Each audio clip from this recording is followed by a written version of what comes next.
स्वामी जी से एक बार एक साधक ने प्रश्न किया कि स्वामी जी, नाम जप करना चाहिए, बात उचित है, पर किस प्रकार, किसके भरोसे पे, किसके आश्रय में करना चाहिए? कृपा कर इस बात के रहस्य को बतलाइए। जय श्री हरि। पूज्य गुरुदेव के चरणों में बारंबार प्रणाम। स्वामी जी कहते हैं, किसी का भरोसा मत रख भाई। भरोसा और भरोसा केवल और केवल श्री रघुनाथ का होना चाहिए। एक भरोसो एक बल, एक आस विश्वास, एक राम घन श्याम हित, चातक तुलसीदास। बोलो जय जय जय रघुनाथ, बोलो जय जय जय रघुनाथ। भाई, जो साधन के बल पर चलते हैं वे मजदूर होते हैं। माँ अपने बालक के काम का माप तोल नहीं करती। इससे इतना काम किया, इसको इतना भोजन दूं, इतना लाड प्यार करूं। काम का माप तोल नौकर का होता है। उसने कितना किया, काम के अनुसार उसको वेतन मिलता है। लोगों को तो धन संपत्ति वैभव आदि की जरूरत रहती है, पर भगवान को किसी चीज की जरूरत नहीं है। अतः जो अपने बल का आश्रय रखकर भजन करते हैं, साधन करते हैं, मनन विचार करते हैं, वे सब मजदूरी है, भजन नहीं है। इसलिए मजदूरी का बल न रखकर भगवान में अपनेपन का बल रखना चाहिए। मजदूरी से अपने में कायरता आती है।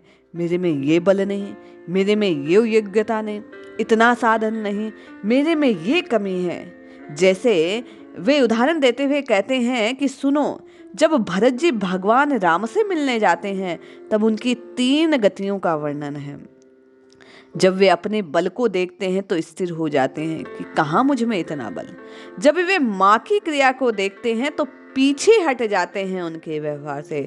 परंतु जब वे भगवान को देखते हैं तो दौड़ पड़ते हैं करुणानिधि की ओर, क्योंकि वो करुणा सिंधु हैं, वो मुझे अपनाएंगे ही। जब समुझत रघुनाथ सबाहूं, तब पत परत उतावल पाऊं। इसी तरह हमें अपने कर्मों की तरफ, अपने बल की तरफ, अपनी मन बुद्धि की तरफ न देखकर भगवान की तरफ देखना चाहिए। क्या माँ ये देखती है कि बच्चे ने आज कितना काम धंधा किया, आज उसको कितना दूध पिलाना चाहिए? काम करना तो दूर रहा, वह तो उल्टे घर के काम में बाधा डालता है।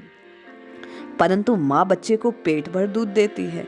वह जितना चाहे उतना दूध पिए, जितना चाहे वैसा कपड़ा पहने, जैसा चाहे वैसा सोए, सैया पर न सोए गोदी में सो जाए।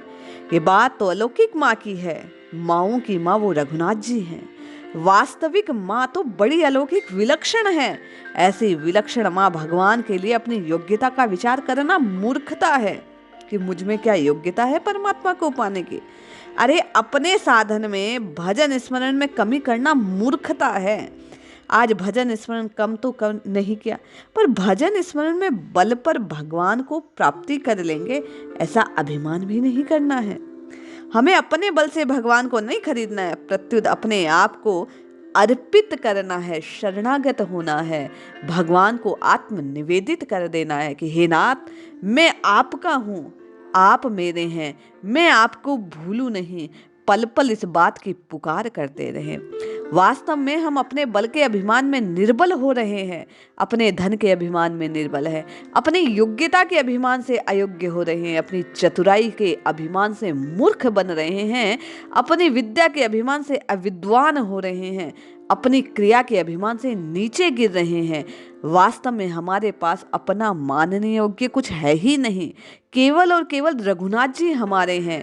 इस बात को ध्यान रखकर हमें नित्य निरंतर भगवान के नाम का जप करना चाहिए। निरंतर और निरंतर श्री रघुनाथ जी को पुकारना चाहिए। राम नाम का जप करना चाहिए। हे नाथ, मैं आपका हूँ, आपको भूलूं नहीं। बारंबार पुकार कीजिए, हे नाथ, हे नाथ, मैं आपको भूलूं नहीं। राम नाम को पुकारिए।